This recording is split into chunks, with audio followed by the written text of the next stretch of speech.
Hello guys, my name is Matthew, and in today's video I'm going to show you how you can easily turn on a dark mode on ClickUp.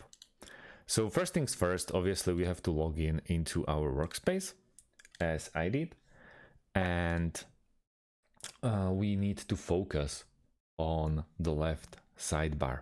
We have a couple of options here: home, notification, show more, also spaces, where you can just jump into the projects, and many more options. But what we want to do is just focus on the bottom left part. Here are those two bubbles with your initials or quite possibly your avatars, and then you click on any of the bubble and this pop-up window will appear.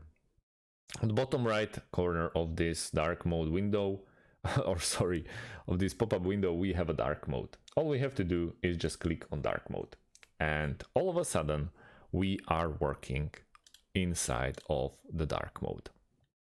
We can leave it open. We don't have to save anything, so we are in here, and your eyes can rest while you're working. Thank you guys for watching, and see you in the next one. Have a great day and goodbye.